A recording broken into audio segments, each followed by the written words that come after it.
Hi guys, Dan Hendriksen here at Torquay Golf Club. Hashtag Ask Dan. I've brought in a member today. That's me. John, handicap? 22. So John plays off a handicap of 22. He's using a set of Ping S59 irons, and he runs from a 3-iron down to a pitching wedge in that whole set. He also carries a Top Scott. Ben Sayers 2-iron. What do you use the 2-iron for? Low flight, getting out from under trees, out of trouble really. So I get this a lot with members of Torquay Golf Club because we've got a lot of trees around the golf course. You generally find they'll have a club in the bag just to sort of punch out from underneath trees, and you may also, have something like this in your golf bag as well, just to help you around those sort of parkland golf courses, which is absolutely fair enough. So also using a G5 5-wood, a Ping G5 3-wood 15 degree, and then a Ping 10.5 G5 driver. John and I have worked together on a few things in the past. John is eventually looking to possibly change his golf clubs, but I thought let's do a little gap test with him. Let's get an idea on what these clubs are doing and to see if any of the clubs are starting to bunch up when it comes to the yardages. Then we might just get him to test a couple of other products just to see if we can help to move that bunching away, maybe more up towards the sort of 5-iron and up to maybe 3-iron. Let's hit some shots with John and report the numbers into you. Good strike.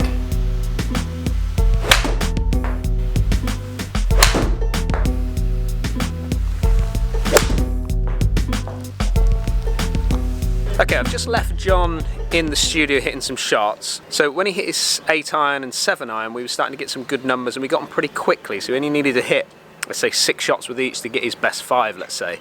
Now that we've gone into 5-iron and 4-iron and now he's hitting his 3-iron, we've been in there a little while because obviously I'm trying to get the best strike I can get out of these clubs, but he's just struggling to get the consistency. 22 handicapper, John, remember, it does take a little bit of time to get that consistency. And what's happening on the golf course is he might see that he'll hit a good one, then it might fit 4 or 5 bad ones with that one club. Maybe a different club or a different style of club might help him a little bit more with this consistency of strike. Okay, let's look at some of John's numbers. So we've got 8-iron to start with. Let's go over to where he is on his sort of peak heights and carry distance. So he's carrying it 105 and height-wise at 20 yards high. 105 average, but he's getting one out there at 113. But again, you can see a little bit of inconsistency in his striking patterns, which is fluctuating his yardages a little bit too much. If we move down to 7-iron, we can see here, if we look at peak heights, so he's 21 yards high with the 7-iron and 113 average carry. So we can see there 105 with his 8-iron and then 113 with his 7-iron, which is giving him about an 8-yard gap between the 2 irons, peaking out 113 on the 8-iron to now 117 with the 7-iron. If we move on down to the 6-iron, we can see here peak height 20 yards high, so still getting good height and now getting it up to 125 carry. So again, a nice little gap of what's that, about 12-yard gap between his 7-iron to his 6-iron. Again, peaking out 117 with his 7-iron and 136, which was a little bit left, so take off a little bit of yardage because of that. But good gappings here, I feel. So like I said outside, he was getting some really good strikes with his 8-iron, 7-iron and 6-iron. Let's look at his 5-iron, 4-iron and 3-iron and just see if there's any similar consistencies from what we've seen with the other 3 clubs. So if we move down now to 5-iron here, we can see, so he's starting to drop in height now. So 4-yard drop in height from 20 yards high to now 16 yards high and 126. So on an average, he's picked up 1 yard from his 6-iron. Again, peaking out 136 with his 6-iron and peaking out at 135 with his 5-iron. So no gains in his 5-iron from his 6-iron. Let's move down to 4-iron. So 4-iron here now. Now he's starting to drop again. So dropped another 3 yards. So dropping out of the air quickly now. And look, 123 carry. So he's now lost 3 yards on his 5-iron, which is now going shorter than his 6-iron.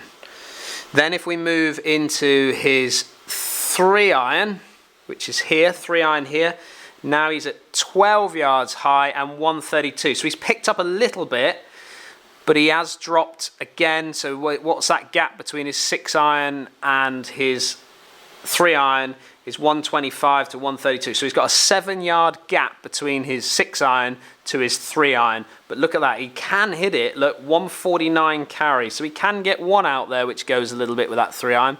But that was probably, I mean, I've selected his 5 best here, and he's got one there that he's really hit well and got some decent yardage with it. So looking at the 5-iron, 4-iron and 3-iron, you can see there that he's really now starting to bunch up. He's moved from a 6-iron, he's got 7-yard difference from his 6-iron to his 3-iron. So there's way too much of a bunching going on with those 3 clubs. Let's look at his 5-wood now and just see if there's what gap there is now between, let's say, his 6-iron or his 3-iron up to his 5-wood.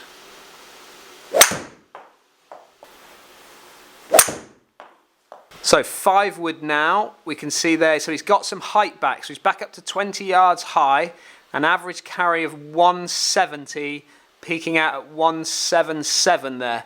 So a decent striking pattern with his 5-wood, and I got these numbers pretty quickly with him, so he was able to hit that 5-wood quite nicely. It's a club that he enjoys hitting. So 6-iron carrying at 125, up to 3-iron, which is 132, so a 7-yard gain from his 6-iron to his 3-iron.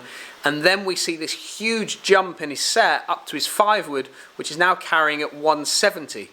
So the idea now with John would be to go through a bit of a fitting process to see if I could get him to gap in those sort of mid-irons. So we could look at possibly taking out 3 of his irons. So he's taking out his 5-iron, his 4-iron and his 3-iron, and possibly looking at some hybrids to maybe go in and get those gappings a little bit closer. Maybe one at 135 to 140, and then maybe one at sort of 150 to 155, which would then blend in nicely to then the 170 gap in his 5-wood. Let's see you hit a few of those hybrids there and see how you get on.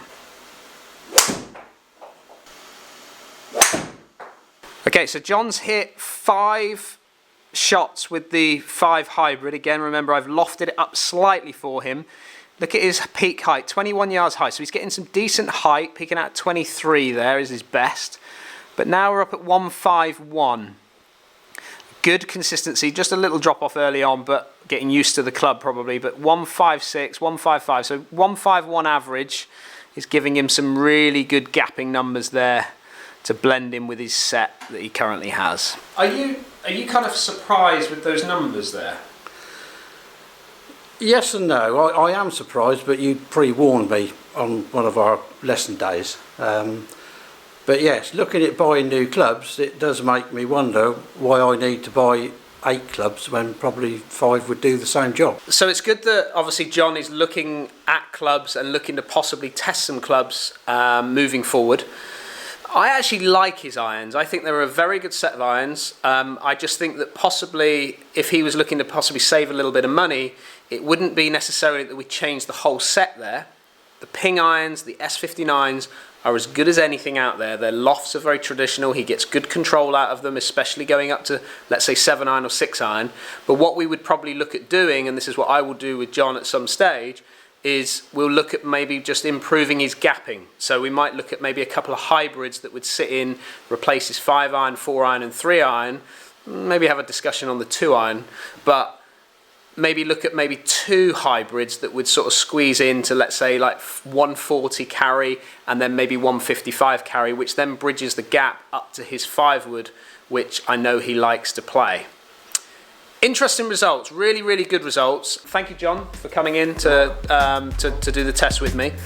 Let me know about your testing. Have you been and had some gap tests? Are you carrying clubs that maybe your pro has told you that maybe you need to look at replacing? For John, definitely there's something there that we can help him with and hopefully improve his game, certainly the longer game anyway. But let me know, put your comments down below, let me know how you've got on with your testing. Thank you very much for watching. Don't forget to keep sending in your questions regarding #AskDan. The more questions you send in, the more videos I can produce for you, and I look forward to catching up with you again soon.